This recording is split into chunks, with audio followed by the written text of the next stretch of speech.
What up, you guys? Welcome back to an episode of Sweet Man. Anyways, in this episode, we're gonna be talking about the new Ferrari Purosangue, the 2022 Ferrari SUV. Obviously, Ferrari doesn't call it the SUV; they call it FUV, so Ferrari Utility Vehicle. Nonetheless, we're expecting very high expectation for this car, which it should. I'm pretty sure it should outperform the current Lamborghini Urus and obviously the Bentley Bentayga and the Aston in DBX. Nonetheless, there's high expectation for this car. There's not many information or much information about this car, which it should be releasing obviously next year. So that's what we're anticipating. Now, I'm gonna be telling you guys exactly what we currently know at the moment, and why Ferrari is going through this out of getting an SUV. Ferrari, they've always been opposed to get an SUV. So why are they doing it right now? Um, well, it's very simple. Dinero, mucho dinero. Alright, so it's all about money. Obviously, you guys currently see right now with the war happening in Ukraine, and there's so much inflammation. The gas prices are over the roof. Most people are really going now to electric vehicle, like buying Tesla, buying affordable electric vehicle because they don't want to go through that route of paying the gas. It's super expensive. No matter where you are, you're being impacted by the gas. All right.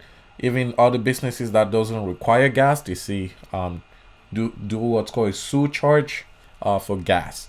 Nonetheless, I digress. Now, reason why they're doing that, like I said, is for the money. All right. So obviously, Porsche started this route of doing an SUV, which they started with the Porsche Cayenne, and which now is one of the best-selling vehicle in Porsche's lineup, comparing to all the other Porsches that they currently everyday drive. Like Porsche, they're known for their everyday drivability, which the Cayenne kind of fit in, and obviously some these other companies they're trying to replicate what did in order for them to get your sales up and get the money up. So Ferrari, after all these years, they decided to go with an SUV. They've made couple cars like a wagon. I don't really know the names of these cars, so I'm not really going into it with it. They've done that in the past, but nonetheless, they're leaning towards the SUV, which is called the Pure Blood. I'm not gonna try to say the name Purosangue. I'm probably butchering the name, so I'm not even gonna attempt to say the name. But all I know is it means pure blood. Alright, so for those people that are gonna be allocating these cars, I'll say majority of them they're gonna be going for the red Ferrari. Obviously, Ferrari is known for the red cars. Nonetheless, let's dive into what we know and we already know exactly the reason why they want to do it. Which, like I said, is all about the money, and so because a lot of investors they selling their shares and they're trying to pull out of Ferrari, because obviously Ferrari is one of the most exclusive brand in the automotive industry. So the investors they're not really happy with the sales, and they're not getting much of the return back with your car. So obviously that's why they're going through that direction. Now we know that part. Now let's talk about the Purosangue. So the pure blood. Um, so far we know the horsepower is gonna be from anywhere between 600 to 1000 horsepower. Reason why is because of the new Ferrari, and obviously have to compete with the current competition, which is the Lamborghini Urus. We have the Bentley Bentayga, and we have the Aston Martin DBX, which they ranging from anywhere from between 6 to 800 horsepower from factory. So that's why we're going with that. The Aston Martin DBX is a little bit lower with the 541 horsepower, but nonetheless, it's just numbers, but it's from 6 and above. So we know Ferrari is going to do the same thing from 6 to 1000. Reason why 1000 is if they use a hybrid system like they used in the SF90, I believe. So if they're using that technology where they put in a hybrid system and put in electric and all that stuff, electric motors, other stuff, yes, it's gonna be super fast. Okay, so that's what we know. It's gonna be anywhere from between a V8 to a V12. However, I don't think they're gonna be doing a V12 because in the future it's not gonna pass the emission test. So they're gonna be doing either just a standard V8 or a natural aspirated V8 like on the 488 and all that cars. They sounds magnifico, so they might be going through that out, or they just do, or they might even also do a V6 hybrid, which we've seen that with the Acura NSX with the V6 hybrid. It's producing over 600 horsepower, so Ferrari can do that out as well and do a V8 with a hybrid system. You've seen that with the McLaren, they do a hybrid, a V8, and with a hybrid system. You have the horsepower right there. Nonetheless, so it's gonna be a V8 to a V12, but I'll just scratch the V12. I don't think they're gonna be putting a V12, although you may have that in the Bentley, but I don't think they're gonna put in a V12 in the Ferrari. Even though that's what they're known for, they're probably gonna save that for the future.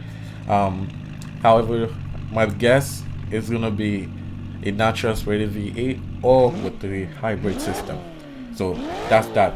Now let's go with the pricing. This is where most of you want to know, can we afford the prices? No, we can't.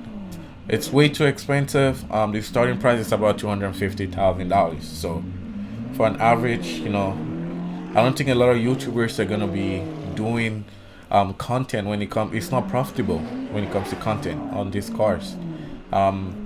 Even with the Lamborghini Urus, when it came out, it was very hyped, which is still hyped up, but nonetheless, you don't really see that many or that much content with the Lamborghini Urus. So the SUV market is, you're gonna get that with the American SUVs, like the Trackhawk, all that stuff. You're gonna get that with those. But with the Urus and all these German brands, the super luxurious brand or muscle cars, so you can't really do that much. It's not profitable. So the Ferrari Pure Blood is gonna be most likely a collectible car for the super wealthy, super rich. There'll be the people that will be able to afford this car. An average person like you and I, we can afford this car. Alright, that's that. Now, I already spoke about the powertrain and all that stuff. Like I said, there's gonna be another from between a V8 to a V12 and all of that stuff. So interior wise, we know the interior is gonna be magnific. It's gonna sit at least 4 passengers at least. So just, it's gonna be similar to the Lamborghini. You can either have the bench or you can have the pilot seat, and obviously it's gonna come with bucket seats in the front, so, and also in the back as well. So it's gonna be super aggressive. There's been some release of pictures, obviously, the prototype and the design, they all looks good, but the final production, that's what we're gonna be looking at and see if it comes to fruition. So that's what we're gonna be looking at, and yeah, let me know what you guys think. If that's a good idea where Ferrari is going towards the SUV market, or it's a big fail for them. Personally, to conclude this video, I believe that it's a good idea that they're going towards this direction. They come, you know, slam it right there, with the 250 price tag.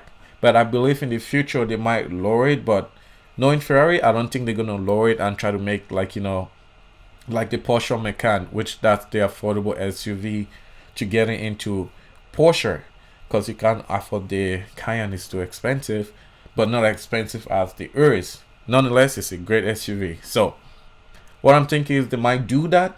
Same with the Lamborghini. Well, the Lamborghini has the Audi, which obviously have the RSQ8, which is the same version of the Lamborghini Urus, but just cheaper. So Ferrari, I don't know what they're gonna be doing when it comes to that. They might go that out, and then they might see a little bit more cars, and obviously use that money into producing all their performance cars that we all love about Ferrari. So let me know, guys, what you think down in the comment below, and yeah, let me know your thoughts. That being said, I'm gonna catch you guys in the next one.